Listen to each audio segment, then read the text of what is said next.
Good morning and welcome to the Marion County Board of Commissioners regular Wednesday board session. Today is Wednesday, October 24th, 2012. It's 9 a.m. in the morning, and we are meeting today at the Sandy M. Memorial Hospital, the Ferreras Auditorium at 1401 North 10th Avenue in Staten, Oregon. And we're very, very happy to be here. This is a wonderful facility, and we have several presentations this morning. The first will be from the Chief Executive Officer, Terry Fletchell.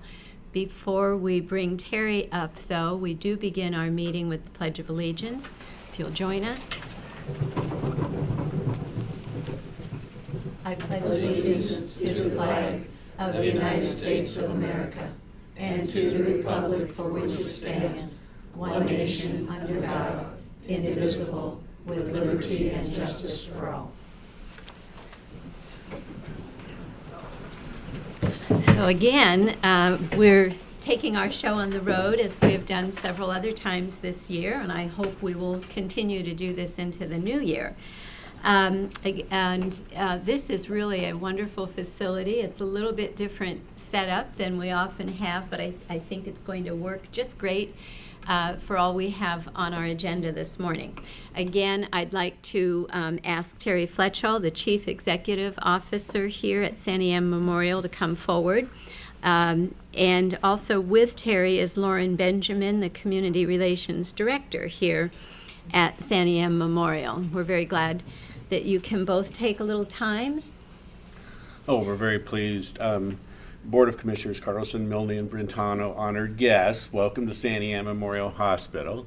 We're very pleased that you are here, especially in this format, in that it's the commissioners' board sessions that bring you here, and it brings the commissioners face-to-face to people on a real local basis, and I think that's remarkable, and would encourage you to continue that. I think it's very positive. Sandy M. Hospital has a lot of things happening right now.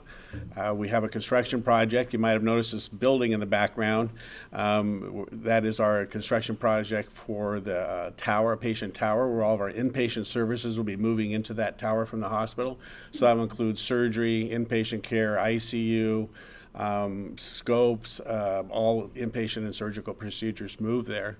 And of course, then the hospital itself now is in a backfill notion where it'll have the existing ancillary services backfilled into the hospital as services leave the hospital for the new tower. Our opening time we had hoped to be about right now. I think it's going to be about 2 months late, but we're very pleased with the building and how it's gone forward. So that's something that's really high on our list. Something else that's happening at our hospital I'd share with you is Paint the Town Pink. In October is Breast Care Awareness Month, and we don't take that lightly. There's a lot of banners throughout the hospital and events that happen with discussions from physicians and low-cost mammographies for those who may not be able to afford it or have insurance. There's a real concentration there. But we're always doing things and planning and moving forward at Sandy M. Memorial Hospital. I remind you that our hospital is an autonomous, independent hospital. We're almost an experiment in today's healthcare world. And we're pleased with that. We honor that. And our intention is to go forward that way. So with that, I thank you very much for the opportunity just for a few comments, and pleased to be here. Good. Thank you for being here. Thank you. Thank you for allowing us to be here. Good. As Terry pointed out, we really enjoy the opportunity to come to the individual communities so we can highlight what's happening in the various areas around Marion County, and this hospital expansion is really, it's an honor to be here today, what you're doing. I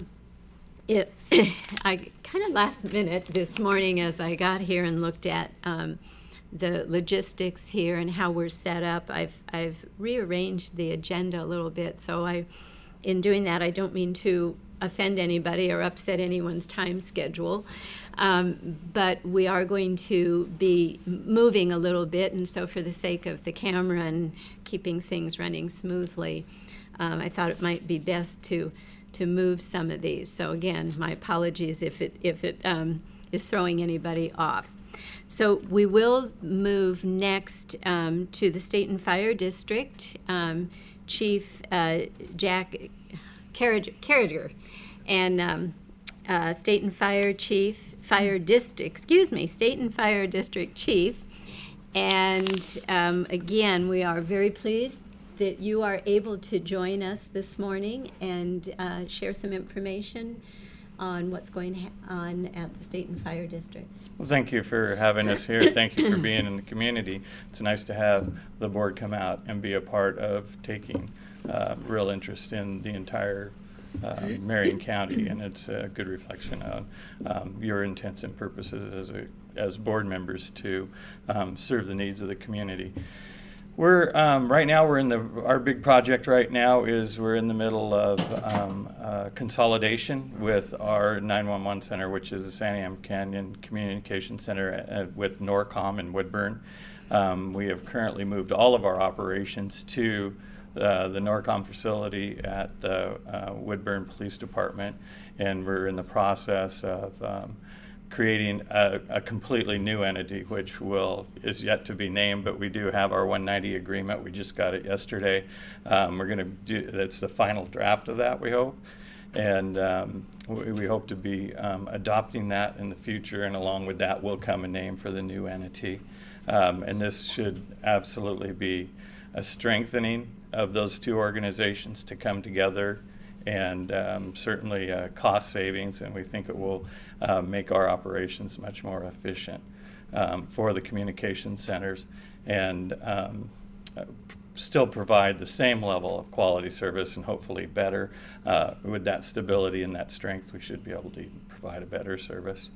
On a local level, the fire district, State and Fire District just completed a project with a new air compressor for SCBAs. We got through a federal grant called the Assistance to Firefighter Grant, which provided us with being able for us to be able to replace a 25-year-old compressor, which was costing a lot of money to keep it going. So that's a very nice thing for us to have received.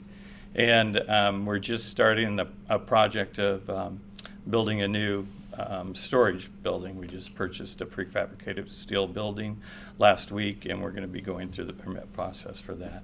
And that's going to open up a lot of opportunities for us to be able to have some storage, badly needed storage. Our building is a beautiful facility, but it was built 26 years ago, and we just need some room to grow. So those are the things that are going on. We also currently have a volunteer recruit academy that has about 18 new volunteer firefighters in it. They're about halfway through. We'll be graduating in December. And that's a joint operation between 9 of the local fire departments here in South County. So it's a very productive way of doing business.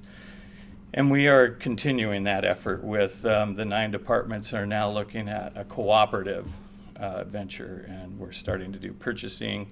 We want to do some administrative work together. We've been doing training for a long time, and we feel like that's kind of going to be the wave of the future. We need to make sure that we're using tax dollars the most efficient way we can, and so we're constantly looking at a better way to do that. So, any questions? Yeah, any questions?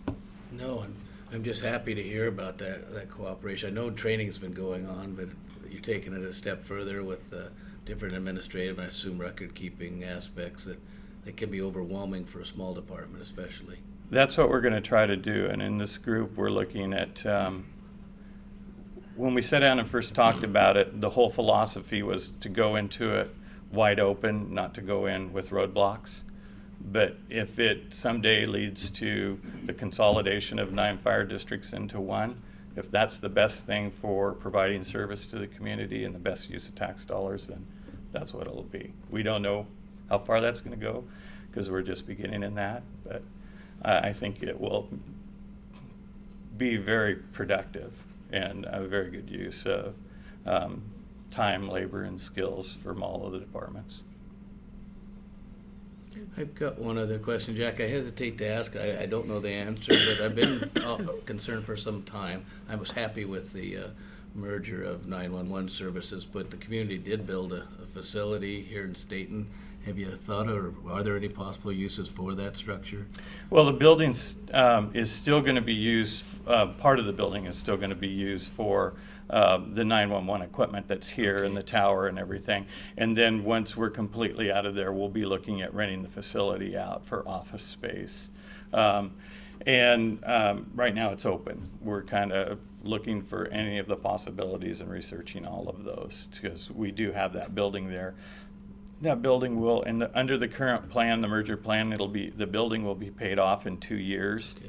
And then we will just find hopefully a rental use, so it's actually becomes a form of income, which will go back into the 911 center, the current 911 center. Great, thank you.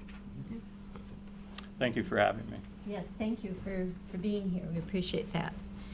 I'm noticing after our presentations, we do have an opportunity for public comment.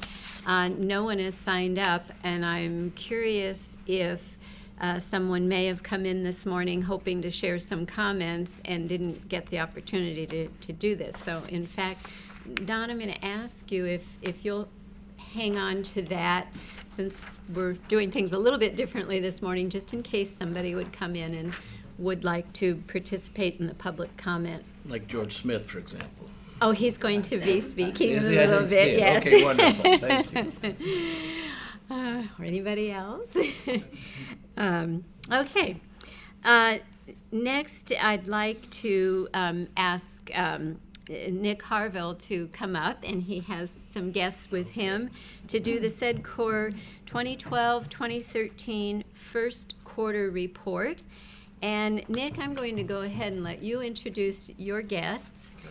And again, we're so glad to have local folks here this morning to participate in this and share what's happening here locally with working with SEDCOR.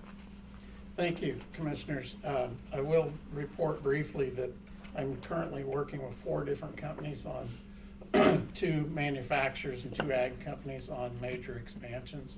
One of them would even double the size of their operation. And they generously, the same company generously donated 2 MIG welders to Staten School District and 2 to the Silver Falls School District for the use in their metal shop. I'm honored to have these gentlemen with me this morning. They have very busy schedules, and I'm glad they gave me a few minutes of their time to come and report to the commissioners to give you an idea of the major employers in the area and what they do. And first is George Smith from NORPAC.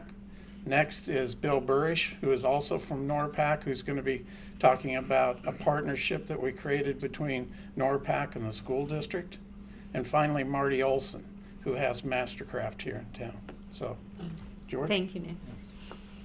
Thank you, Nick, and thank you, Commissioners, for inviting us today. It's our pleasure to be here. Nick asked me to talk a little bit about NORPAC, and I don't know what you know about NORPAC, so I'm going to do a quick overview. In 30 seconds, I could probably talk about NORPAC for days, but we don't have that much time. We are a vegetable processing and marketing cooperative. We were formed here in Staten in 1924. So last December we celebrated our 87th annual meeting. Like I said, we're a cooperative. We're owned by 240 family farmers from Benton County to Washington County, but most of them are located here in Marion County. Our plants, we have a big plant here in Staten where our headquarters are located, and along I-5 at Brooks, and a couple plants in Salem there on Madrona Avenue out by the Salem Airport. We also have facilities in Umatilla County at Hermiston. It's called Hermiston Foods, and then in Grant County in Quincy, Washington, it's called Quincy Foods. Like I said, we do primarily vegetables. We do have some fruits, but we're freezers. About 90% of our output is frozen. About 10% is canned. We market worldwide, but it's primarily domestic U.S. We do some export to Canada, Pacific Rim countries, Japan, Korea. We just sold a container load of vegetables to a company in Russia, but that's kind of spot business. But we've managed to grow the business over the years. Our employment currently, we have about 1,500 employees on a year-round basis, and it swells to another 2,000 or 3,000 more during the summer harvest season, depending upon the combination of crops that we're processing. I know the citizens of Stayton will be excited to know that we're going to start onions next week, but we've managed to carve out a niche in the world. About half our business is in the food service, college, universities, restaurants, large feeders. About a quarter of it is traditional grocery stores. Most people think of in terms of grocery stores when they think of NORPAC, but just about 25% of our business. We have brands, Flavor Pack, I think you're familiar with. Santiam is our canned brand, but we also do a lot of private label, Fred Meyer brand and Western Family, a lot of that product. And then about 25% of our business is what we call industrial ingredient. We'll sell vegetables, frozen vegetables to Campbell Soup Company, for instance, and what we call remanufacturers are as an ingredient. But like I said, we've managed to carve out a niche in the world. We've been growing the last several years. Our employment was up over 10% year over year last year. We're nearing the confines, or I guess of our infrastructure. Our plants and facilities are about at maximum capacity. Our packaging center in Salem we've recently gone to 7 days a week because we can't keep up with the demand, and so we're happy. That could change in a heartbeat, but right now it's a robust business, and we're looking at various options to expand our business, or looking at opportunities. There's a lot that goes into analysis of that, but certainly the land and the permitting and the economic viability of it, but also the labor end of it, the skills necessary to operate our facilities.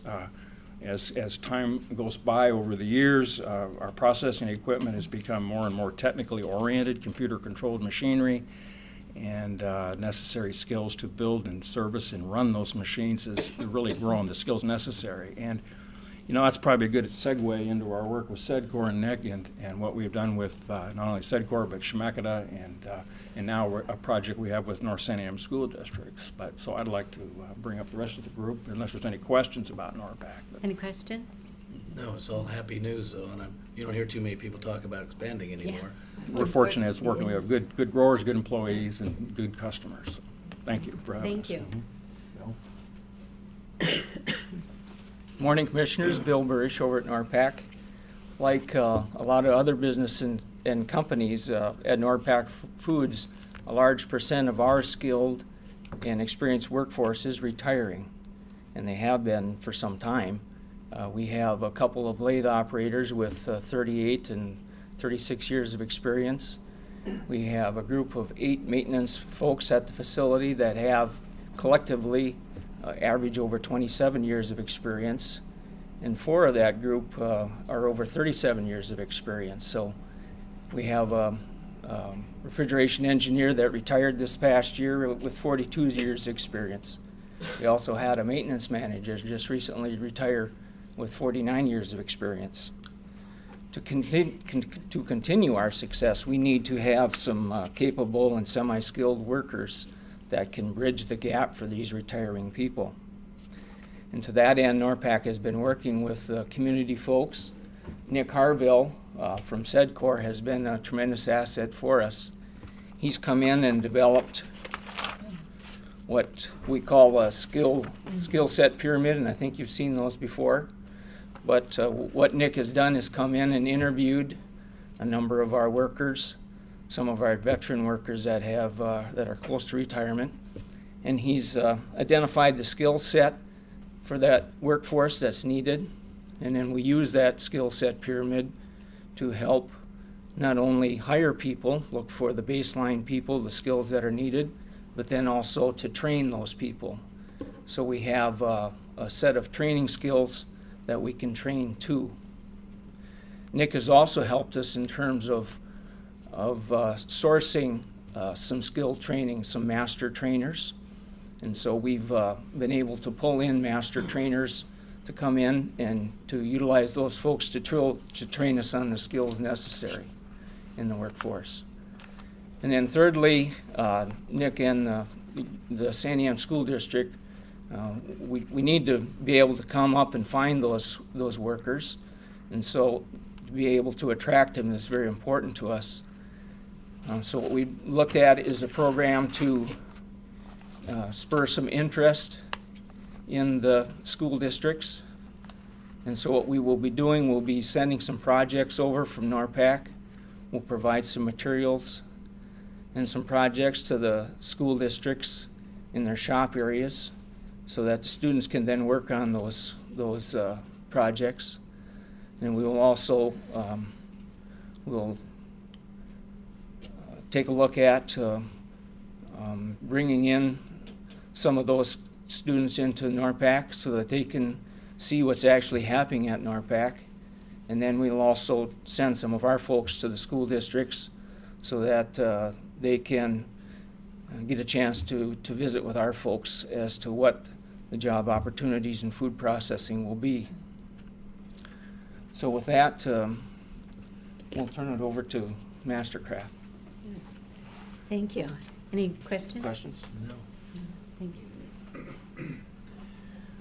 Well, I want to thank you for having me here, too. This is quite an honor to be able to speak to you, our commissioners in this county, and I'm the new guy here. My company is called Mastercraft Furniture. I'm Marty Olson, and I've grown up in the furniture industry. This is what I've done all my life. It's what my dad did. It's what my son is doing right now. So this is something that really is a passion of mine, and it's true to what I just really love. The furniture industry has seen some real changes in the last 10 to 15 years. It's primarily moved to China. And I've struggled through a lot of decrease in sales and a lot of loss of business to foreign competition. And I was really blessed by being able to develop a relationship with a large customer, IKEA. And they are international. They're the largest home furnishing supplier in the world. And in the last 18 months, we've begun building furniture for them.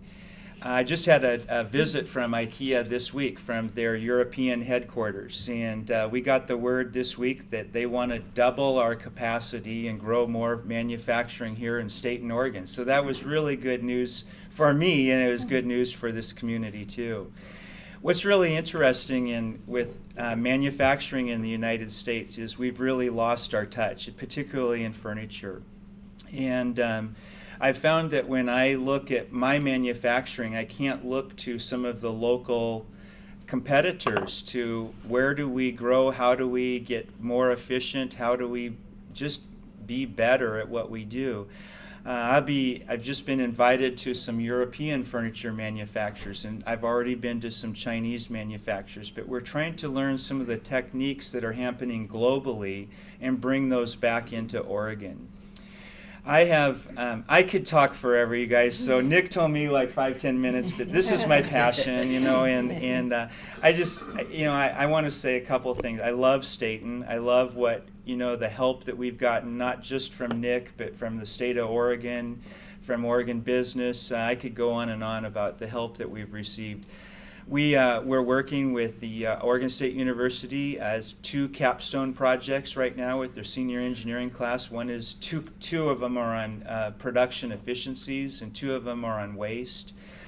We just see some really great things coming forward from a relationship with Oregon and where Mastercraft and where we're trying to head.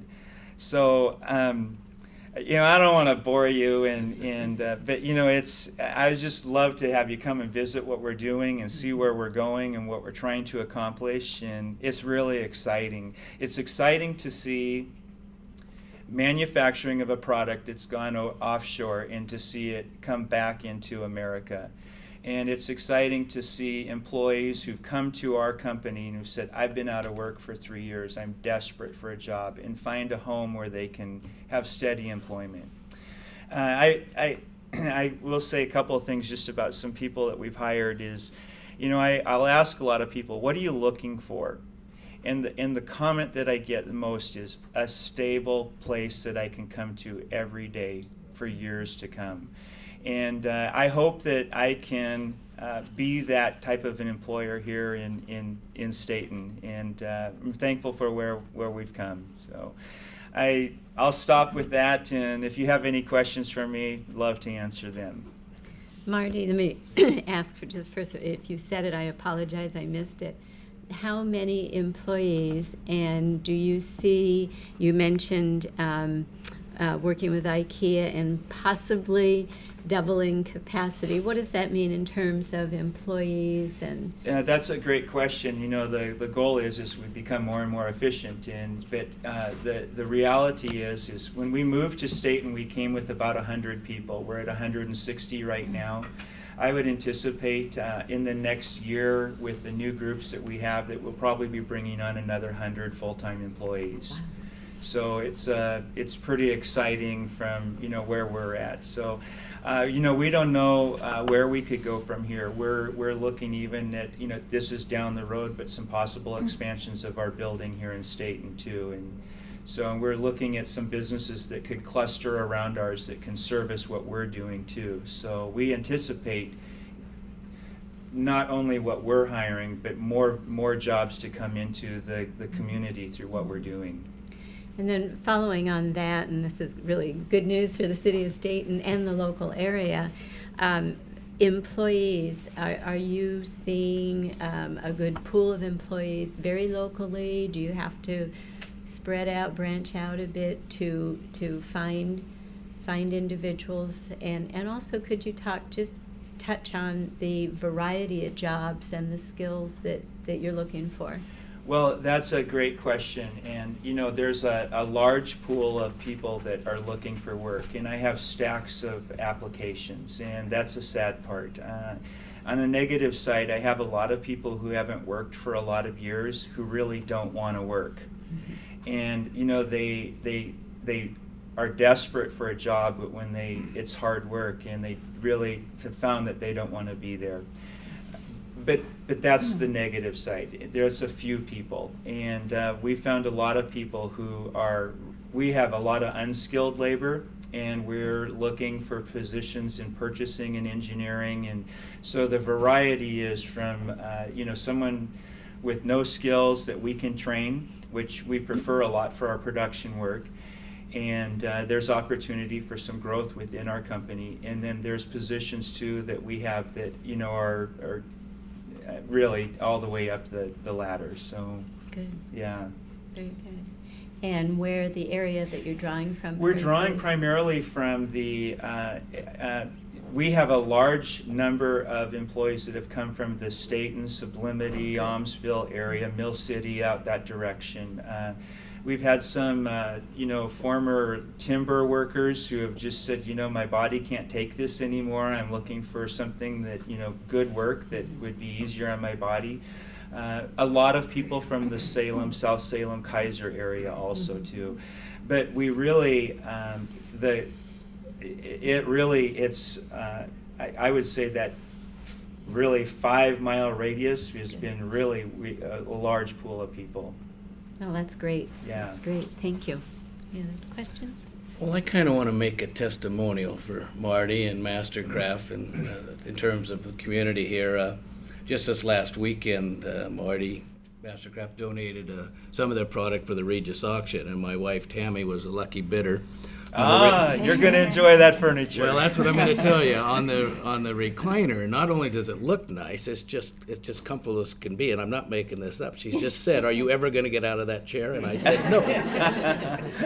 So thank you. Oh, that's great. I'm really proud of what we build at Mastercraft Furniture. It's, when you talk about can you go home and sleep at night with the products that we build, and we build a really good product. And our materials come locally. We have total traceability on every board that goes into our product, and it comes from Oregon, Washington forests. And for the most part, very little of what we do comes from very far away. And so the materials that go into the products that we build are kind of what I'd call homegrown in a sense. So thank you for that. Well, I just wanted, first of all, to thank you for your presentation. It's very, very interesting, and congratulate you on your business. It just sounds like it's wonderful. My son just moved into an apartment in August, and we spent about 5 hours in IKEA looking for furniture for him. So the question that came to my mind is, what types of products, besides recliners, do you manufacture in terms of furniture? And when you expand the capacity, are you looking at new product lines, or are you looking at just increasing the amount of current product that you're making? Thank you for the question, because I often just say furniture. And what we do is build upholstered furniture, and that's furniture that goes into your living room, your family room, the rooms that get, the furniture that gets sat on. We do not do bedroom, dining room, wood products that have exposed wood, lacquers, things like that. So, we don't do wood finishing at our plant. It's we take lumber, make it into wood frames, and then upholster it, put padding and fabric over that. And the groups that we do at IKEA will continue to do these, what I'd call soft goods or upholstered items for IKEA. I'm currently building about 1,800 pieces a week. Right now, the task for me is to grow that to 3,000 pieces per week. And these will all be in this same category. The styles that we currently are building for IKEA are the Kivik or Shivik, depending on where you're from, the Karlstad, and the Ektorp. And these are families of furniture that are in the IKEA store. Yeah. Good. Well, thank you again, and congratulations, and good luck on your projects. Thank you for being here, and thank you for having me. Thank you. So, Nick, any closing comments? Just one on the project that NORPAC kind of took the lead on with North San Am. It has led to companies even in the northern end of Marion County shipping projects to North San Am High School and 8 other high schools within Marion County. So kids have things to work on. Good. So, thank you. That's great. And again, thank you all, Nick and George and Bill and Marty. And before we wrap up this, I did want to comment, some may not know, when we come forward with these quarterly reports, often the SEDCORP president is here along with Nick.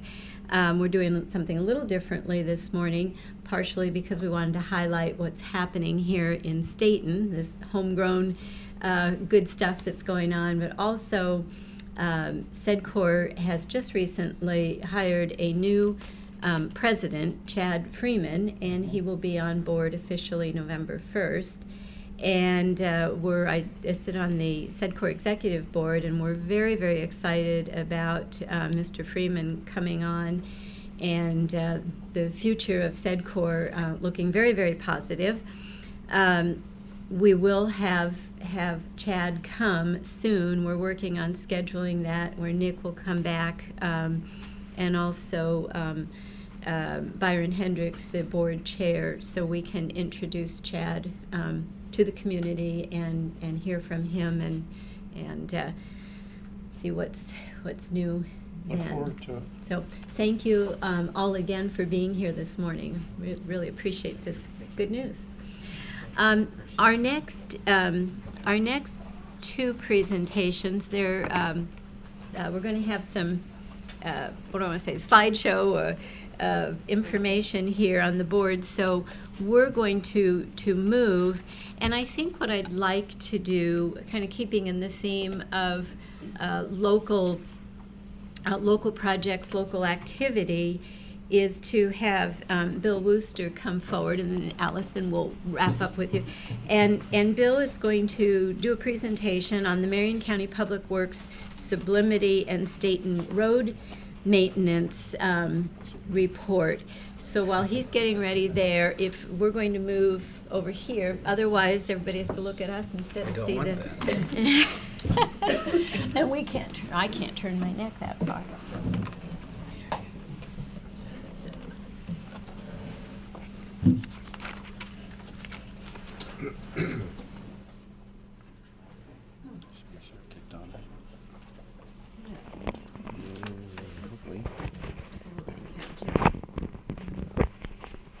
So, Bill, we're going to turn it over to you.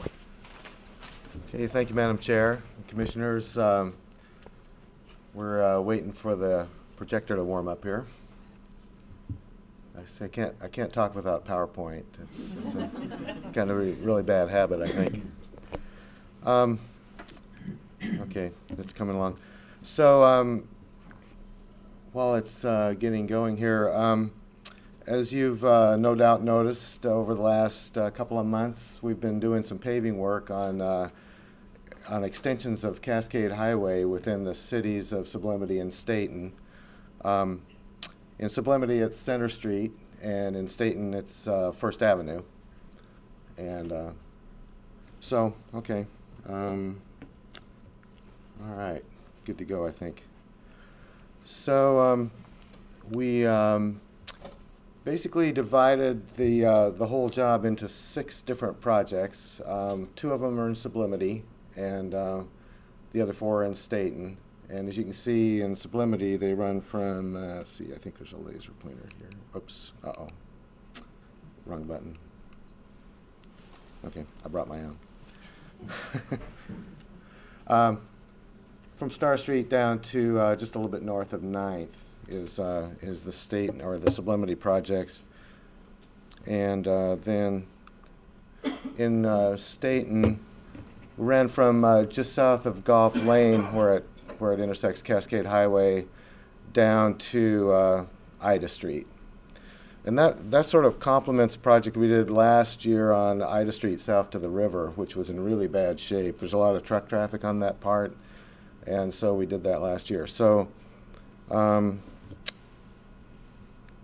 way of design, and what you've no doubt noticed also is, and I've got a couple pictures of this, but what we did, traditionally in the past we've done what we call an overlay, which is basically in the urban area, and we did this probably 10 years ago on First Avenue, actually, a major project in Stayton. But we would typically overlay the whole street curb to curb so that when it's all done, it all looks the same, it's all the same color, and it's basically one piece of new asphalt curb to curb.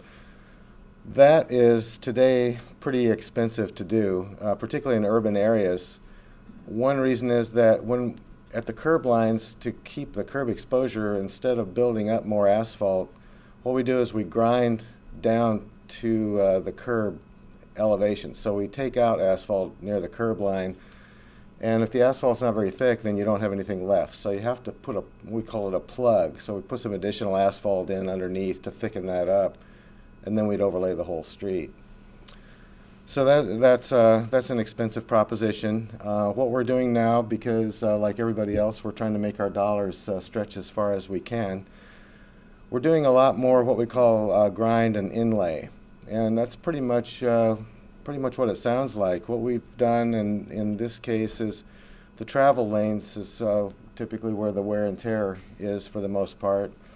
And so what we've done is we've come in and we've ground out the first top couple inches of asphalt, and then we've inlaid new asphalt within the travel lanes. So we left the center turn lane as is. It wasn't in that bad a shape typically, and also the bike lanes and parking strips near the curb were not bad. So what that does is it saves about half the cost of a complete overlay. So that makes our dollars go a lot farther. By way of just a general summary of the projects, I won't go through this in a huge amount of detail, but in Sublimity we did a little over half a mile, a little over 6/10 of a mile actually, at a cost of $67,000 plus. That actually came in pretty low. The prices we've been getting have been good, so that's a piece of good news still. With the economy and the degree of competition there is out there in the construction industry, prices have remained pretty good, and until recently, oil prices had been a little bit lower than in the past. So that project came in about 78% of our estimate, which was good. And then in Stayton, the 4 projects there added up to almost 1.2 miles, and that came in about $167,000, and that was about 86% of our estimate. So overall, the whole project together came in about 84% of our engineer's estimate, which And we do try to be a little conservative when we estimate. We don't want to lowball and then wind up being the low bidder on these projects. The contractor, general contractor, was Knife River Corporation. They're a national corporation. They bought the former Morse Brothers contracting company that's located here and various other places around the state.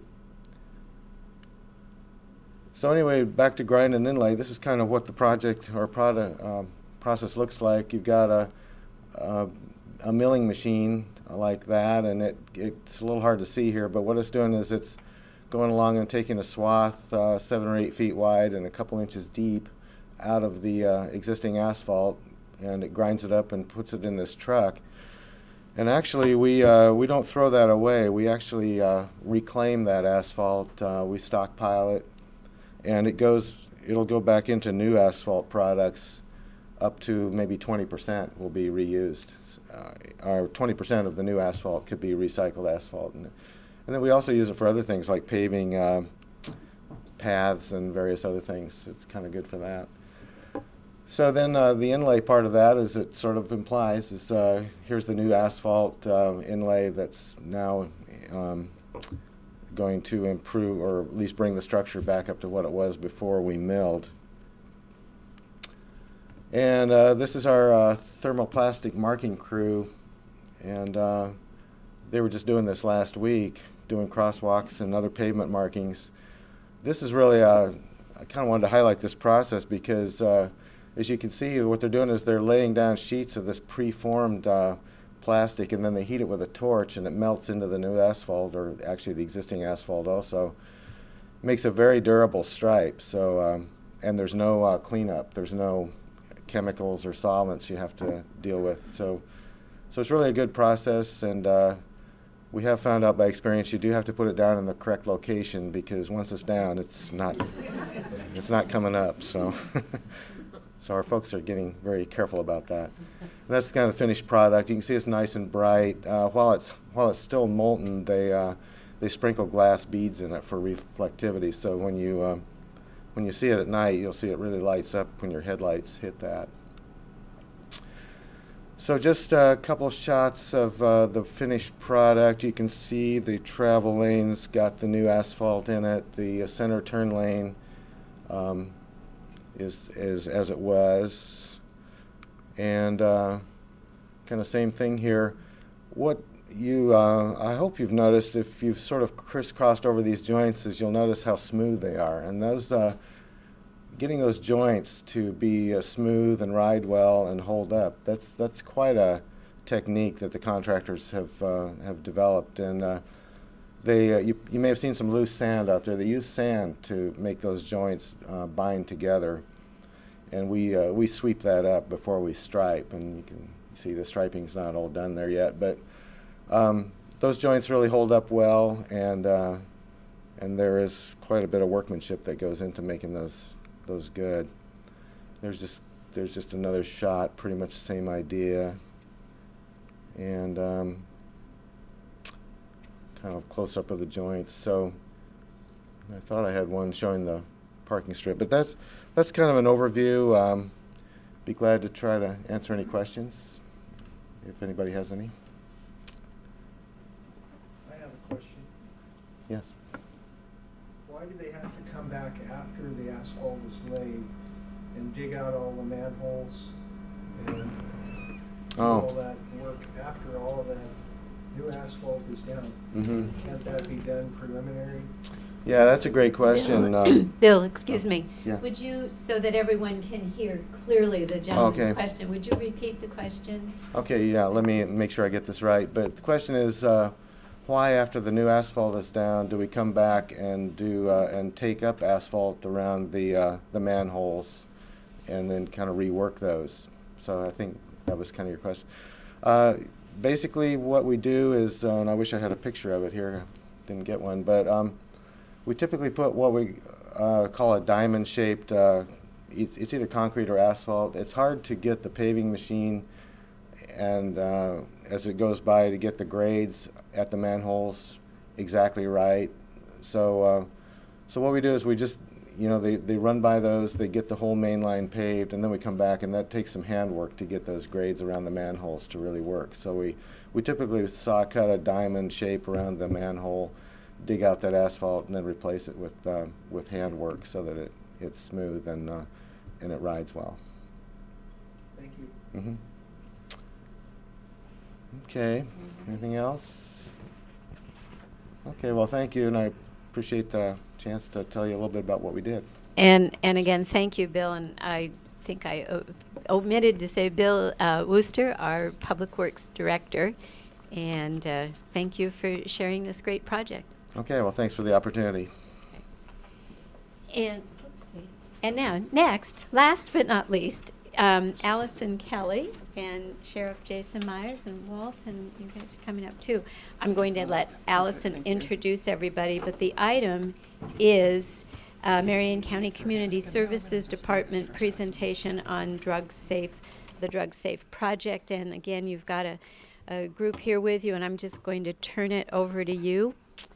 That's great. Thank you, Chair Milne, and good morning, commissioners and everybody. It's great to be here, and congratulations on all the work you're doing on the hospital. It's wonderful.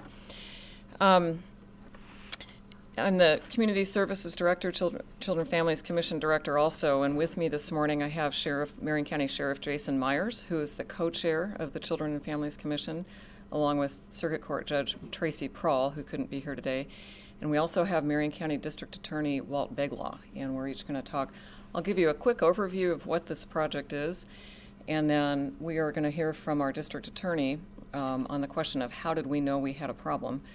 And then we'll hear from our sheriff, and the sheriff and I will take you through the website that will give you a little more information about the project. So first of all, throughout the last couple of years, officials in Marion County, including our district attorney, have observed that we've had an issue relating to deaths relating to heroin and a correlation to prescription drug abuse.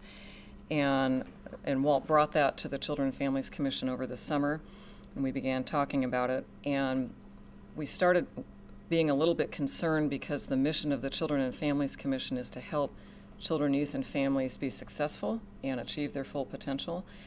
And also, all three of us participate on the local Public Safety Coordinating Council, which is chaired by Commissioner Milne. And that group really works toward helping all communities be safe and strong and successful. So when they started seeing this kind of an issue, they thought, there's a connection here. And so with that, we wanted to see, after we hear from Walt about how we really knew we had an issue, we're going to talk about some of the tactics that we took and work that we did over the summer and the resulting projects. So Walt, I think I'm going to turn that over to you.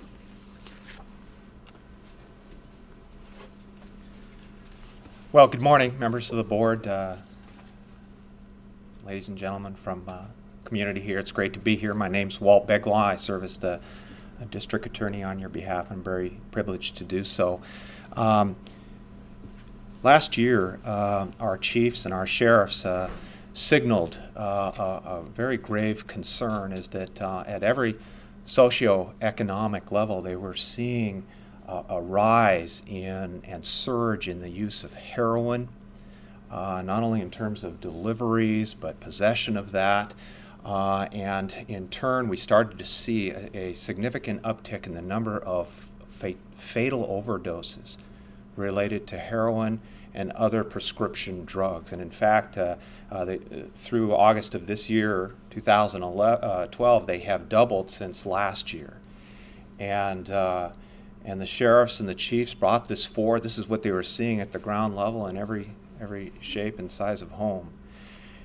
What we were also seeing in our drug courts were a rise in the number of folks that were turning to us for treatment that were addicted to prescription drugs, OxyContin, Vicodin, the opiate-based drugs. And so upwards of, in our adult drug court, 50% or so were in there alongside the other drugs that have been challenged for us over the years. Obviously methamphetamine is something we've been battling and is still a challenge for us. And this was compelling to us. And so we brought this forward in a kind of in a public way. I think it's really appropriate today that we're at the Santiam Memorial Hospital, because the way we've approached this is a health issue, and these are our families. And addiction is something that can strike anyone, anywhere amongst our families and across the spectrum of our community. So that's really what this initiative is about, but that's the seed. That's what we were seeing at a street level. Young people were dying from overdoses, and we've connected the two between prescription drug abuse and that really sad turn to heroin and the impact to lives. So that's how we brought this initiative forward, and I can turn it over to our sheriff, who's leading the charge alongside the Children and Families Commission and many different departments and leaders in our community with this Drug Safe initiative. Thank you, Walt. Good morning, Commissioners. For the record, I'm Jason Myers, Marion County Sheriff. It's a privilege to be here this morning, and I'm going to kind of tag on what Walt was talking about. We are aware of this problem that we have in our community. Substance abuse is a driver of criminal activity and people incarcerated in our jails and prisons. And this issue with prescription medication and heroin really cropped up on our radar screen and seemed to be a great issue for our Children and Family Commission and our local Public Safety Coordinating Council to become engaged and involved. Obviously, in law enforcement, our job is to go out and to assess situations, and when we get involved where we see that there's criminal activity going on, take measures to prevent that. And part of that is going out and arresting people. But another part I think that's very important is prevention and education, and anything that we can do to prevent things from happening, prevent situations from becoming worse and moving up into the criminal justice system, we're way ahead if we can do that. And that's precisely what we've done with this initiative that Allison will be covering in just a few minutes. It's about education, getting information out to the children in our community, to the families in our communities about the dangers of these prescription medications and how something innocently as taking a prescription medication for an injury can turn into a very quick addiction and transgression into heroin use. And so we believe that we can get this information out to our community members on how to best protect your family and your children and yourself. We're going to be way ahead with this situation. So that's it. That's what we're doing at the Children and Family Commission and the Public Safety Coordinating Council. And Allison's going to talk a little bit about the ways that we're going out and doing that prevention and education. So there you have it. We had the issue, and we had people around the table during the summer. And in case you haven't seen it, there is a handout in the foyer that gives you a memo to community partners and an information sheet. So with the issue, we started putting brains together, and we connected with many of the people who sit on the Children and Families Commission and the local Public Safety Coordinating Council.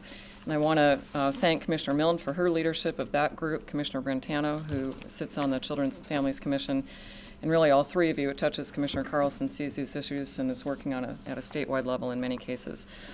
So we had an issue, and we learned a couple of things. First of all, there were some basic messages that we thought we could get out to rally the community, and we sought those messages from the folks who do that for a living, particularly health department folks and the local drug and alcohol planning committee. And one of the basic messages was to keep your kids safe from drugs and keep drugs stored safely and dispose of drugs safely when they're in your home. And then we learned by accident that in some of the drug take-back processes and events that you see advertised around the area, that sometimes people will hand out an actual safe for people to store their drugs. So we took all these ideas back, and with some help of a local firm, came up with the logo Drug Safe. And that Drug Safe message lends itself to all of those messages. And so that's what I'll show you now. So here's the website. And again, all these messages, keeping your kids safe from drugs, using drugs safely, and even the storage. And we included some data that's provided to us by the Sheriff's Office and the DA's office. And so the About page gives you a description about the project. and the common names that we see, and that this is a collaborative public-private project. We have reached out to lots of partners, and we're just beginning that process. You're hearing about this now. Next week there will be a press release, and we've been in touch with all of our 3 hospitals, and I want to congratulate all the hospitals for playing a leading role in what they do. And there are many, many partners. We'll be reaching out to school districts and other community groups and organizations, private civic groups as well. So, but this gives you the description. It's a collaborative public-private project, co-facilitated by these 2 groups. And then on the website, you have the numbers, and that just goes to the question of how do we know we have a problem? And Walt was helpful in giving that information to us. And then the solutions. What are the solutions? And we felt that there were very simple solutions that everybody can become involved in. So checking your own medicine cabinet. We hear stories all the time of people who had no idea how many prescription drugs had stacked up in their own homes. And that's a risk because of children and teens in the area who can get their hands on them. The Sheriff's Office has produced a video that's running in a couple movie theaters now that explains how difficult it can be when kids get hold of those drugs and go share them with their friends and take them to parties. Disposing of old drugs safely and properly through a drug take-back program. We know that the Salem and Kaiser Police Departments have that on an ongoing basis. Talking to your own medical and dental providers, being engaged in your own health care, looking for alternatives other than those opiates, and if you do choose to use those, to do it carefully. And then supervising the children and teens in your care. We have some additional information that we've made available for parents, and I'll go through that as well. And we have a list of our partners on the site, and we're very proud of those partners. And we'll be reaching out to all of our law enforcement agencies in the county, and also some contact information. And then again, just another quick site that I'll show you on the Marion County Community Services Department page, the Children and Families Commission. We've put quite a bit of information on that for families so that they have more resources at their fingertips. And this is the video that's running in the movie theaters. We won't show that today, but it's easy to get to at the website. So that's the project, and the purpose of this presentation in the memo is just to invite your interest and involvement, and we'll be back in touch with you, and don't hesitate to let us know if you have any questions. And I think that our goal really is a very big goal at the minimum to reduce those deaths so that next year we don't have quite so many deaths, and also improve community health. So with that, Commissioner, we're happy to take any questions. And any questions for Allison, the sheriff, or the district attorney? Anybody? All right. Thank you all very much. thank you. Okay, so I think we are able now to go back up here and continue our agenda. Okay, super, thank you.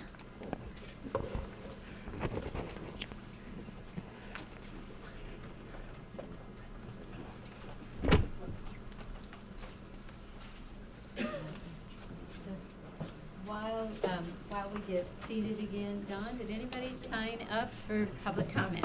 Okay. All right.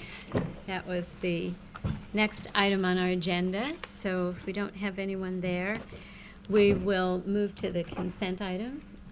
Madam Chair, before we do consent, I would like to make a motion to remove item number 2 under action from our agenda. This is the ratification of the collective bargaining agreement. It's not quite ready yet, so we're going to remove that today and have it on a future agenda. All right. I'll second the removal of item 2. Okay, there's a motion and a second to remove item number 2 off of the agenda, and it will be back when it's ready. Any comments or questions? Okay, those in favor of the motion say aye. Aye. Aye. Aye. All right. So now I would go ahead and move today's consent calendar. Under Health, approve amendment number 1 to add $50,000 to the contract with Nathaniel Kravitz, LLC, to provide psychiatric mental health nurse practitioner services for the county's adult behavioral health program. Under Public Works, receive hearings officer's decision denying conditional use case number CU 12-028, Sonnen, clerk's file number 5673. Under Sheriff, approve receipt of $118,802 from the Bureau of Justice Assistance for the continuation of federal payments under the State Criminal Alien Assistance Program for fiscal year 2012. And also under Sheriff, approve renewal of a contract for $116,044 with Mid-Willamette Valley Community Action Agency to provide residential inpatient treatment and counseling services for offenders transitioning back into the community. Second motion. Okay, there's a motion and a second to approve the consent calendar. Any comments or questions? Okay, hearing none, those in favor say aye. Aye. Aye. Aye. Okay. We'll move to the action items, and first this morning, under the Board of Commissioners, is to consider approval of Amendment Number 1 and Change Order Number 1 to the contract with Structural Preservation Systems, LLC, to reduce the contract amount by $50,625. And we have both John Latimer here, our County Administrator, as well as Peggy Mitchell. I don't know how you'd like to, so you guys figure it out. Well, I'll introduce it and let Peggy give you the details because she knows a lot more about this than I do. But I think it's important that you understand these, both of these are amendments to the contract with Structural Preservation, the company that is going to remediate Courthouse Square in downtown Salem. The one of them, though, is a change order. It's the good kind of change order because we're actually reducing the cost by $50,500 and some odd dollars, and Peggy can tell you what that is. $50,625. And the other is an amendment to add some personnel. These are highly trained engineers and folks that they're adding to the project. And as you know, in the contract, we've named all of the structural personnel that'll be working on it. So they can't, we do that routinely so we know exactly who's working on the project. So I'll let Peggy take over and give you the details. Good morning, Commissioner. For the record, I'm Peggy Mitchell. I'm Marion County's Contracts and Procurement Manager. And John is right, we have two items. And as you know, just getting us to this contract, we brought the structural contract to the board on September 17th. It was a joint board meeting. This has probably been one of the most complex and technical contracts that I've been involved with, and I'm sure Gloria can probably say the same thing from legal counsel. So I know it always seems like it takes us a while to get these items to you, but there is a lot of back and forth discussion between the Transit District, who is also our partner in this project, and Structural Preservation Systems as the design builder. And one of the items that we were finalizing when we brought the original contract to you was the area of builder's risk insurance. In this insurance coverage, it's a special type of property insurance which indemnifies against damage to buildings while they're under construction. Typically with the builder's risk, in the real world, we're building a new building. Builder's risk is held by the contractor because you have nothing there to begin with, and they're insuring that future asset against any perils such as fire, theft, vandalism, any property damage that may occur. And while it's not an asset for the owners at that time, you still want to protect your interest and the cost that you have in that project. One of the complications with this remediation project is we still have value. There's an existing value in the building. And so our construction, the remediation costs are an added component to it. And so one of the requirements for the builder's risk policy is that it was set at a value that would cover the cost of the remediation in addition to the existing value on the building. And as we were negotiating with Structural, they were having some difficulty in trying to put this policy into effect on their behalf. But our contract had language that either the owners or the design builder could procure this insurance. Our issue was we still had an existing value, and we needed to be able to protect our interest while we were putting the liability and the risk back on structural for the new construction.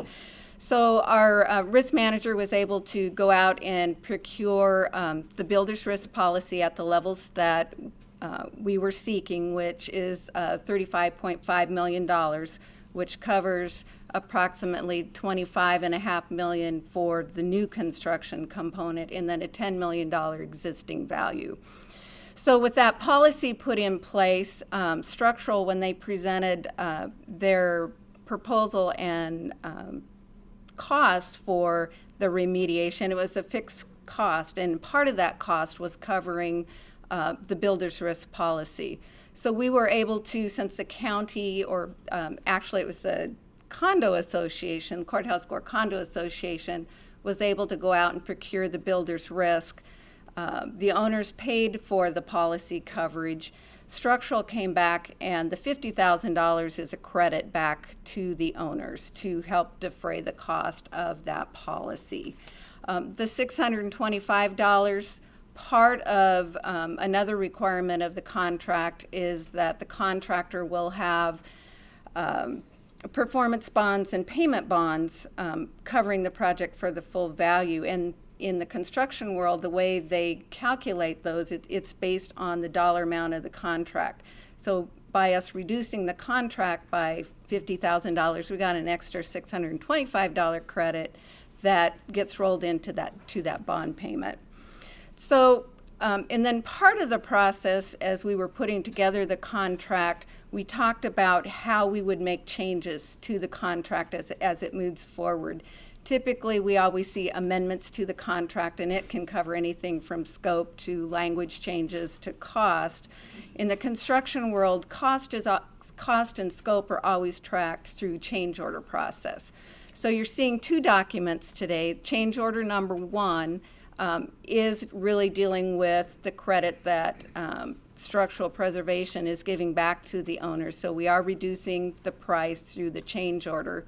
Amendment number 1, as John said, we changed the provision for the builder's risk, and we each had some items that we wanted to see put into the contract surrounding who procured the risk, and then the waivers of subrogation that would be given in favor of all of the additional insured parties. So that would include the condo association, Marion County as an owner, Salem Marion Transit as an owner, and structural preservation and all of the subs and sub-consultants that they have on the project. So this policy then will cover, protect all of our interests as we move forward with the remediation project. And as John indicated, when Structural first gave their proposal, they had presented their team, their specialists, their experts that we're bringing on, and that was part of our selection of Structural, was the team that they brought forward. One of their site superintendents had some health issues that occurred during the last 6 months, and so they needed to do a substitution for that position, so they're switching out a site superintendent. We have checked their credentials as well, and then they've added a couple other positions that we wanted to make sure we documented in the contract. So what you'll see in Amendment 1 covers the language changes to the contract, and then change order number 1 covers the cost. So with that, if there are any other questions. Commissioner Carlson. Thanks for the explanation, Peggy. So we're reducing the amount that we're paying to the contractor by the $50,625. Correct. But we're paying internally an amount because we're purchasing the insurance. They're not. So what are we paying for the insurance? That was my question. The insurance policy that we secured is 90, let's see, find the invoice here. It's 91,002. At 67 cents. Okay, so actually the estimate that they had for the insurance was low, and I'm sure there's a story about why it costs more. Can you share that with us? It's It's a bad building. Unfortunately, buildings have reputations in the insurance industry, and unfortunately, our building has a bad reputation. So it was very difficult to find insurance companies that would take the risk, and that's why it's costing so much. We felt that we had to have builder's risk insurance. Particularly, I mean, in this area, while they're working on the building, if we have a major earthquake and it takes down the building, then we have lost the whole value of that building. If we have a major flood, for example, we could lose a large portion of the value of the building. So we were really insistent on having that builder's risk. Unfortunately, Structural really struggled in finding an insurance company that would sell them the builder's risk. We were fortunate that we had in the contract the ability to buy it ourselves, and so that's what we did. We did that through our insurance consultant broker, Beecher Carlson. So they really were a big help in finding a company that would actually provide us the builder's risk insurance. And we were able to get it at a lower cost than Structural. I think some of the estimates I heard from them were well over $100,000 and $150,000, and it was that added component of the existing value. And then again, it was remediation, and I think when their insurance broker, when they were out kind of shopping and trying to get their cost, that kind of came up as an indicator to some of the companies that they were dealing with and trying to procure insurance too, that they all kind of stopped a little bit and took a second thought and raised their costs. So even though it is more, it is at a lesser cost than I think it would have been through Structural's contract. So if I could follow up, so then if the condo association is the purchaser, is that correct? Then the cost would be split between the county and transit in the proportion that we've agreed upon. And just to verify, so then whether we're paying it through a contract or whether we're paying it in-house, we're tracking all those expenditures in the courthouse square, what do we call it? Fund that we've set up so that we have the true cost of what this project is requiring. Yes, we are. We'll have all of that for you consistently through the project, and at the end, we're keeping track of every cent that we're spending on this project. And we have one person that's doing that for both us and Transit, Cindy Johnson. She's doing an excellent job. She's done this before on other projects and does a really good job of keeping track of everything. And she's working with Transit's new financial officer to do that. But she's going to be responsible for keeping all the records. Thanks. Any other questions? No? All right. So we entertain an emotion. Maybe not a question, but a comment. I thought, gee, this is a great way to start our building with a little savings. But Commissioner Carlson just popped that bubble. Sorry. Anyway, Madam Chair, I would make a motion that we do approve amendment number 1 and change order number 1 to the contract with Structural Preservation Systems to reduce the contract amount by $50,625. And I will second the motion, and maybe just a comment also that I agree that it's absolutely essential that we have this insurance. And so I appreciate that our risk manager was able to find that, given the reputation of the building. So. Yes, there's no way that we should have or could have gone ahead without it, and a little money saved, but also the investment, we might call it, in this insurance. And I noticed that Lloyd's of London is the underwriter, and it's broken into some pieces here. But there's good information on that, and it's what we must do. So any other comments or questions? Okay, those in favor of the motion say aye. Aye. Aye. Aye. All right. Thank you. Okay, so thank you, Peggy and John. And again, we have pulled the second item. It will be back when it's ready. Under the district attorney, consider approval of a proclamation designating October 2012 as Domestic Violence Awareness Month in Marion County. Again, we have District Attorney Walt Beglaw back, and also with Walt is the Mid-Valley Women's Crisis Services Executive Director, Jane Downing. Good morning. Well, good morning again, Madam Chair, members of the board, Mr. Latimer, council, and members of the community. Again, my name is Walt Beglaw, and I serve as the Marion County District Attorney. I felt like clapping after we had the gentleman from Mastercraft and NORPAC there, but I'm the serious guy usually, so I'll get serious today with our next agenda item, and that is acknowledgement of Domestic Violence Awareness Month, which is October.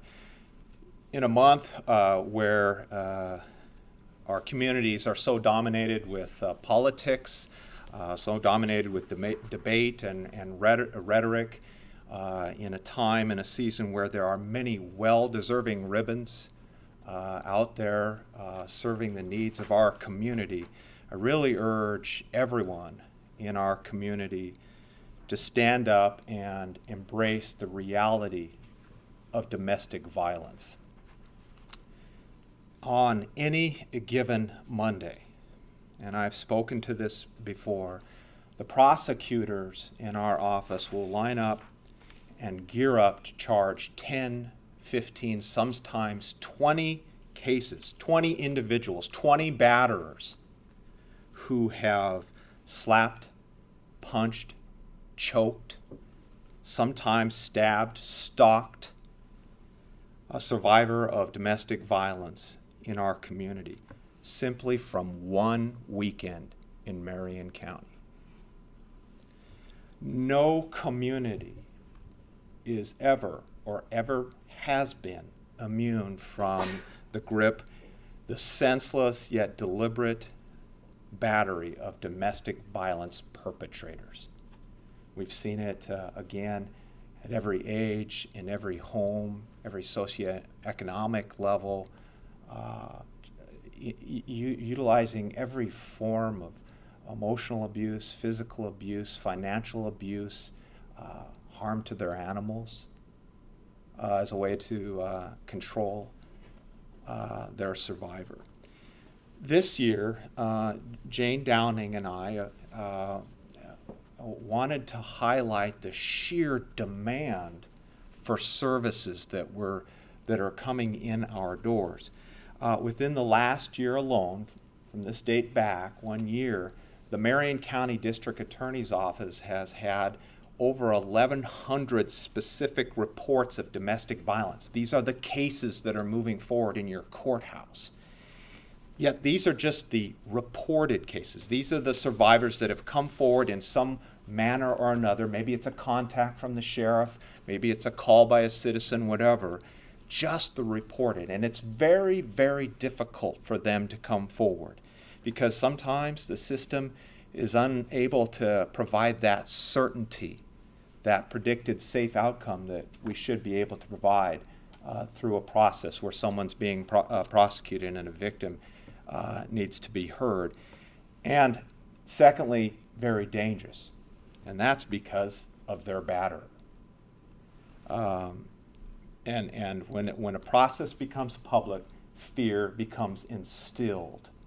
And your prosecutors, your advocates, your folks that are working at the ground level to provide advocacy are walking alongside that victim, and you can feel the fear and you can feel that tension.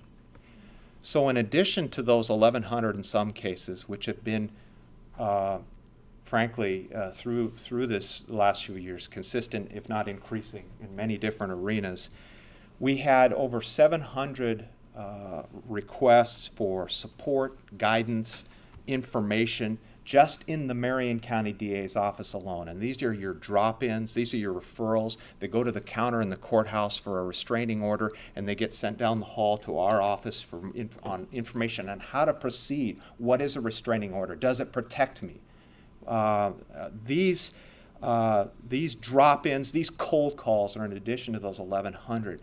And I think Jane can speak to exactly, again, what are they seeing in the shelter and in their emergency lines in terms of the numbers and the questions and the concerns that are coming forward. Marion County is very fortunate to have a strong, enduring fabric of support. And that's why it's always a pleasure to be working alongside Jane Downey and the staff, very hardworking staff, very long hours. We were talking about that on the way out. Providing those imminent and resources to women and children and men of domestic violence day in and day out. Before I turn it over to Jane, and I always go first. Sometime we'll have her go first because we've done this quite a bit. Let me end with this, which is why this shouldn't be a month, let alone any day of the year.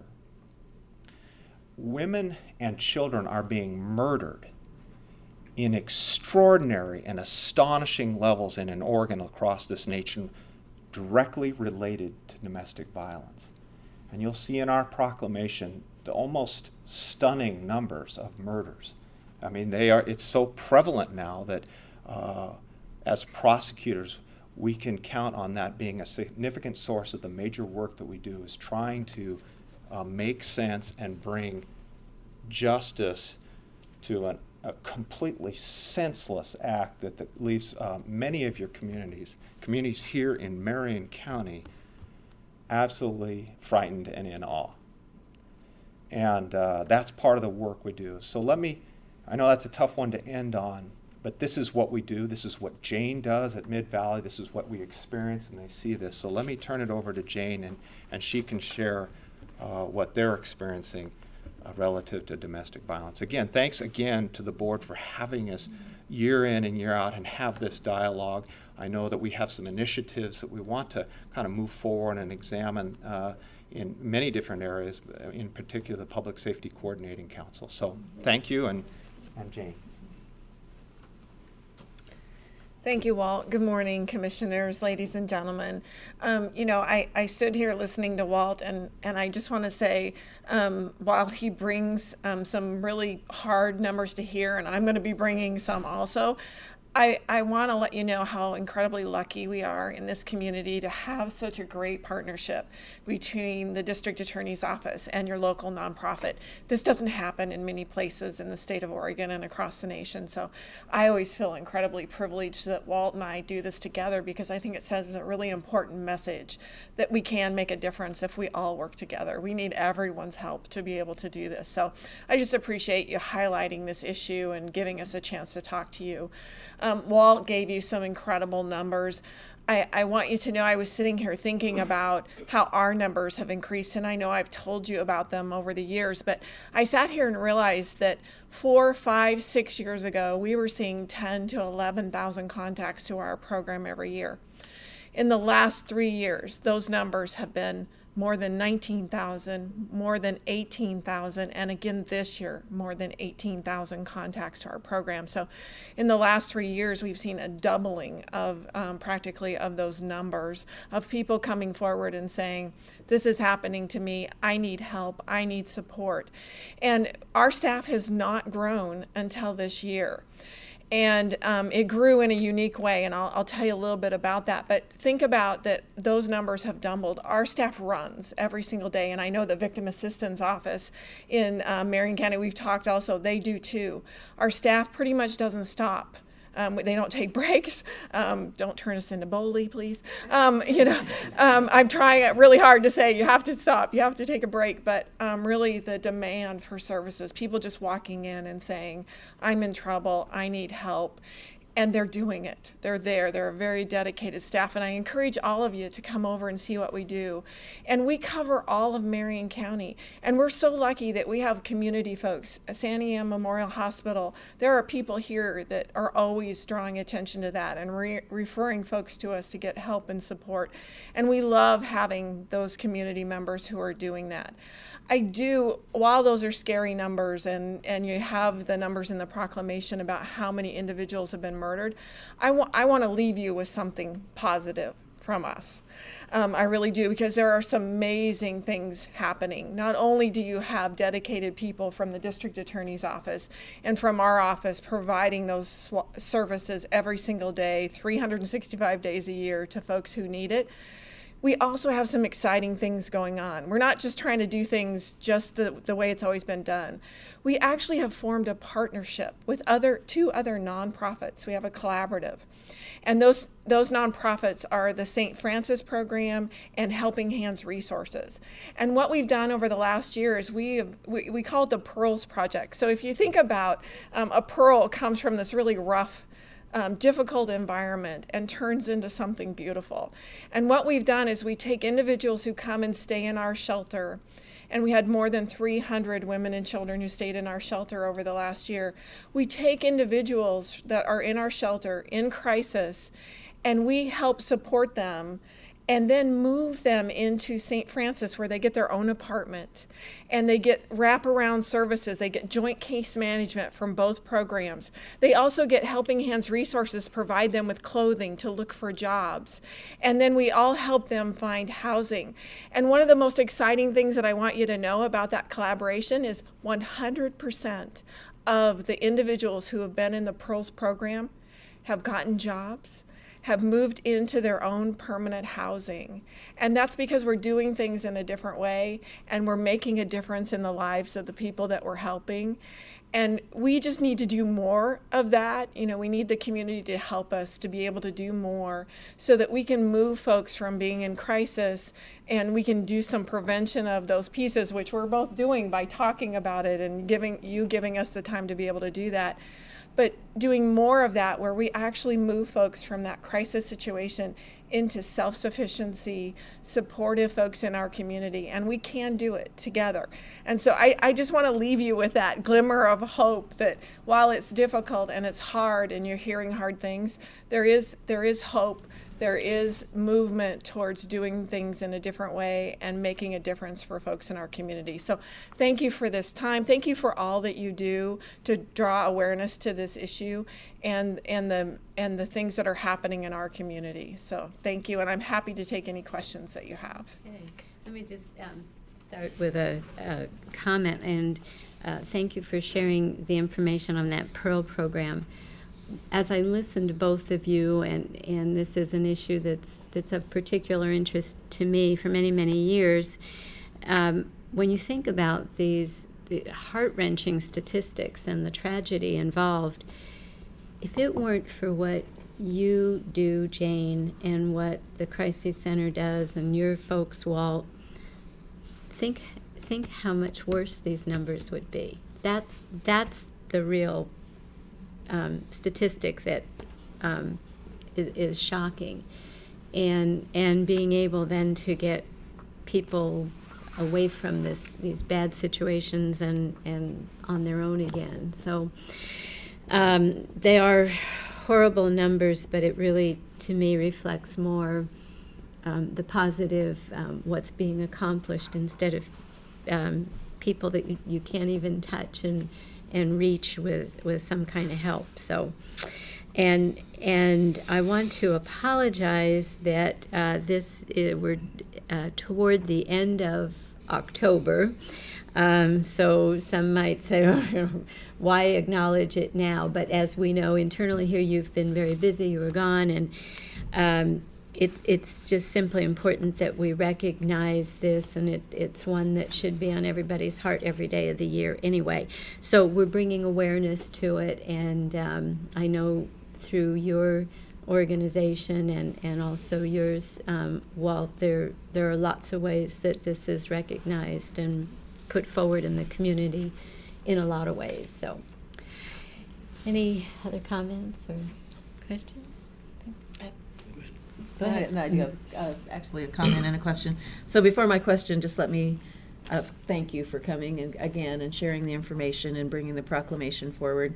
And I want to put my question within the context of, we've had these discussions every year for a number of years, and I fully recognize that there are very complicated, complex kind of dynamics that go on in a family when a woman is trying to decide whether or not to leave. And oftentimes we've had this discussion before, people will say, well, why doesn't she or he just walk away from it? And it just is not that simple for the person when they're going through that. But the question that, I was listening to today's conversation that I want to ask you is, I have read advice columns like since I've been a teenager, and I still read them every morning. I read them, and oftentimes there will be letters from people that are in relationships, and they will lay out some of the dynamics that when you read it, you just, people, they become isolated, can't see my family. I'm feeling like he doesn't know, he's always criticizing what I do. Just different things that we've talked about that are signs of that. And you go red flag, and then the answer is, you need to contact a domestic violence hotline or whatever. And it caused me to, and I'm getting old enough now that you see this year after year and month after month and all these patterns, and you're talking about every Monday, lining people up in this situation. So you think about the young women that are in high school and college that are forming those relationships, and you think about, I don't see as many PSAs on TV, but then I'm thinking, well, kids don't necessarily watch commercials on TV anymore, and we've got the internet, and we've got, Facebook and different things. What kinds of education are we doing? Because it seems like that when people are forming relationships, and again, understanding the complexity of it, people in those relationships often present their best self, and doesn't always present itself immediately, but so that young women can start recognizing early what those signs are and not wait until they're in a situation where they're already battered and then they're coming to you and looking to restore something, but can perhaps either avoid that or get out earlier. Commissioner Carlson, I love that question, and thank you for the opportunity to discuss that. Actually, there are some very exciting things that we're doing. We are actually in more schools than we've ever been in our history. Our youth services coordinator has been this entire week in schools, and she's doing one presentation after another to young people in our schools all throughout Marion County. So she's in the rural areas, she's in the Salem area, and they're doing presentations to students, because you're exactly right. We need to be talking about this at a younger age and make sure that they have information and understand what a healthy relationship is. The other thing we're doing is we're actually doing classes on healthy relationships. What does that look like? So instead of focusing on what is domestic violence, let's look at some things to say, how can I recognize those warning signs even a little earlier in a relationship? And so we're doing a whole lot more of that than we've ever done before. And that's hard because that's taking, more people out of our program to provide direct services. But we absolutely agree that if we don't do that, we're going to have a situation where we're going to be coming to you 3 years from now and saying our numbers have tripled.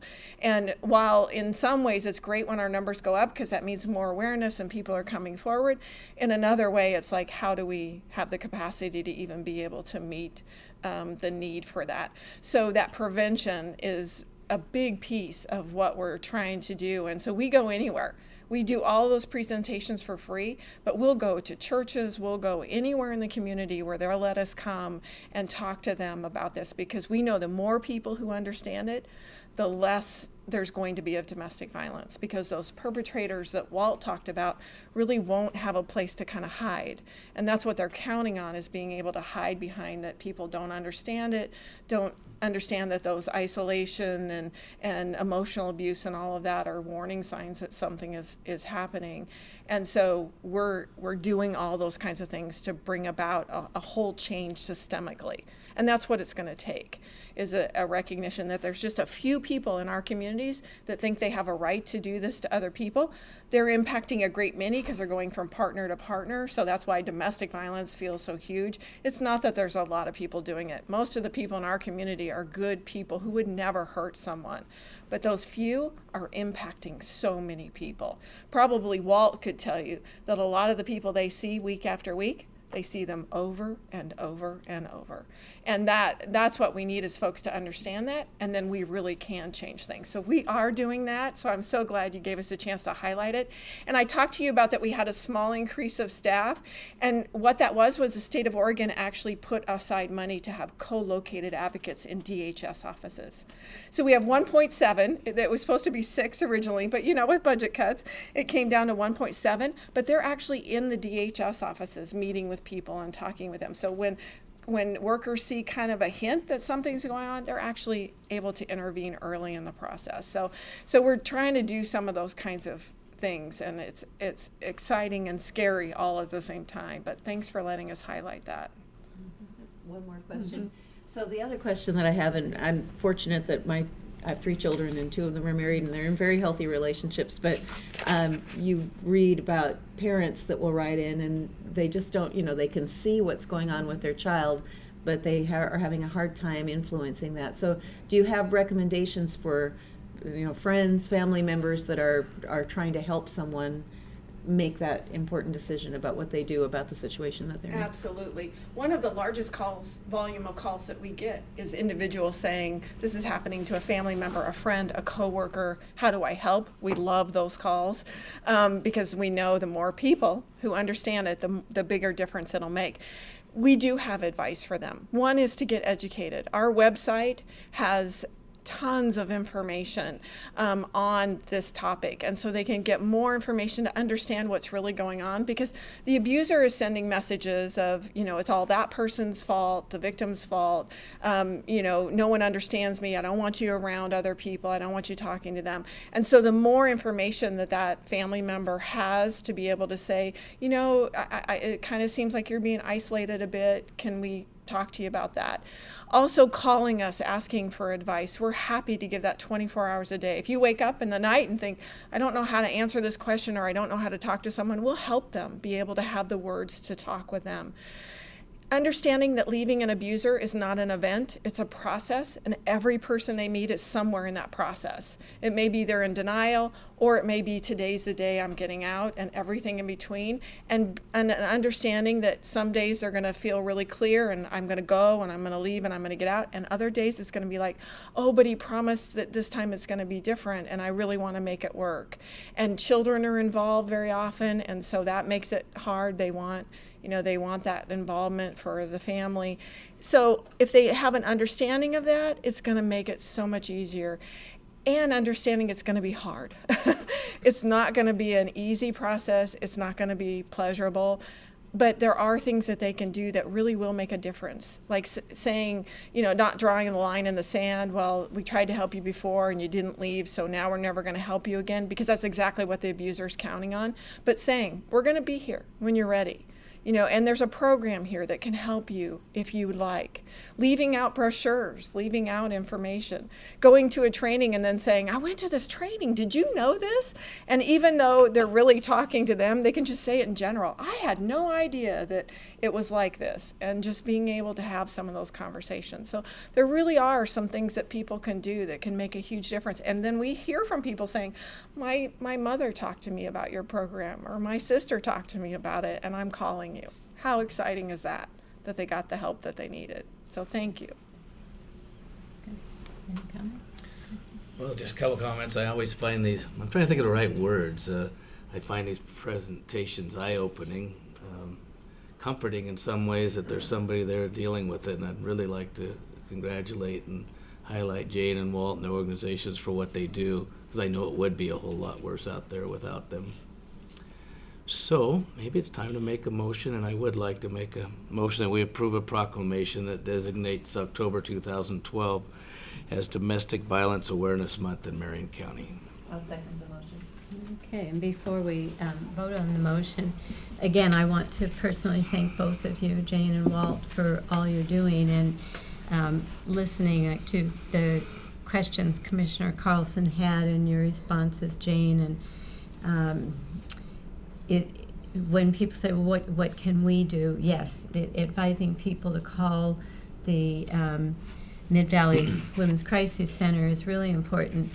The frustration for me has been, and you've both heard this before, I worked on this issue extensively when I was in the legislature in the 90s, and the frustration is still there, that we have to get the community and society to see domestic violence for what it really is. It's a crime. It's a crime. It's not just a couple not getting along. It's a crime that's been committed. And to brush it under the carpet as that family's just having problems, that doesn't solve the problem. That doesn't help us move forward and reduce the number of incidences out there. It's a crime, and it needs to be identified as such. So that's my 2 cents, and again, thank you for everything. The other, real quickly, I wanted to comment also in trying to understand what people go through, and again, Jane, what you do in your office, and Walt, what you and your folks do. We, our Public Safety Coordinating Council, visited the Women's Crisis Center, and gosh, it's a year or more ago. Time flies so quickly, and you and your staff put us through an exercise of putting on that hat of being in a domestic violence situation, and you helped our members walk through this exercise of choices, and Allison's sitting there, she remembers the choices that typically women, sometimes men, the choices that individuals are faced with, and why it is so difficult to know what to do and how to do it. And I would encourage anybody who wants to know more about that too to try to better understand what the victims are going through. That was a fantastic exercise. Very helpful to put yourself in that position. So, anything else? All right, we have a motion and a second to approve the proclamation. Those in favor say aye. Aye. Aye. Aye. Okay, and we will read this. Commissioner Carlson, would you like to begin? Sure. In the matter of proclaiming October 2012 as Domestic Violence Awareness Month, a proclamation. Whereas domestic violence is a serious crime that far too often results in death, with 30 people murdered in Oregon in the last 12 months, including 4 who were murdered in Marion County. And whereas in difficult economic times, resources for women and children are even more scarce, making finding a job, looking for safe housing, and providing for their children an even more overwhelming obstacle to leaving, and Whereas Mid-Valley Women's Crisis Service received nearly 18,000 calls to their hotline last year and provided more than 3,600 nights of shelter to 300 individuals, with nearly one half of those sheltered being children. And whereas the Marion County District Attorney's Office received more than 1,100 reports of domestic violence in last year, with victim assistance providing services to more than 1,800 victims of domestic violence, and whereas the impact of domestic violence extends beyond individuals and reaches into families and communities and society as a whole. Now, therefore, the Marion County Board of Commissioners proclaims October 2012 as Domestic Violence Awareness Month and resolves that as a community, we will continue to work to provide a safe haven for survivors of domestic violence and their children by offering hope, empowerment, and assistance in restoring their lives. So again, thank you for being here, Walt and Jane, and your good work on this. So that does bring us to the end of our agenda. We do not have any public hearings this morning. So before we close, is there anything else? I should let him do it, but when we were out in the audience, Terry Fletchall, administrator for Salem Hospital, has invited us on a tour. I'm going to be able to do that, and I hope the others would be able to do that too. Maybe a peek at the new building too, I'm not sure. Yes. Wonderful. Very good. So yes, anything else then before we I almost forgot. One more thing before we Gloria's pointing out close here. We have special it. meeting. Oh, yes, thank you. Let me read the our calendar of where 2 or more commissioners will be over the next week. And of course, we are finishing up here today, Wednesday, October 24th, our board session at the Sandy M. Memorial Hospital in Stayton. Also today, October 24th, Wednesday at 3 p.m., 3 to 5, is Job Growers Incorporated Executive Committee meeting at the Job Growers Incorporated Boardroom, 626 High Street Northeast, Suite 305 in Salem. Monday, October 29th, 8:30 a.m., Board of Commissioners calendar review in the Columbia River Conference Room, 451 Division Street Northeast in Salem. And I'm seeing the asterisk here. Let me back up. Oh, no, that's okay. I'm sorry. I thought I needed to backtrack. I do. Thursday, October 25th, let me go tomorrow. back, which is tomorrow, but prior to Monday that I just read. At 2 p.m., there is a special meeting in the Columbia River Conference Room 451 Division Street Northeast in Salem, special Board of Commissioners meeting. So then going to Monday, as I said, the calendar review at 8:30 a.m. Monday, October 29th at 9 a.m. Management update, Columbia and Santiam River Conference Rooms, 451 Division Street Northeast in Salem. Tuesday, October 30th, 10 a.m. a work session, Public Works, School Zone for repurposed schools and pre-kindergarten programs. This is a continuation. It will be in the Columbia and Santiam River Conference Rooms, 451 Division Street Northeast in Salem. Next Wednesday, October 31st, that's Halloween, at 9 a.m. Our board session will be back at our regular location, the Commissioners' Boardroom at 1115 Commercial Street Northeast in Salem. So, anything else? All right. If I not, like the commute here this morning. I bet you do. Could get used to that, huh? Yeah, that's a good one. Oh, so, all right, we will adjourn, and then anyone who's able to do the tour of Santiam Memorial Hospital will happen right afterward. So we are adjourned.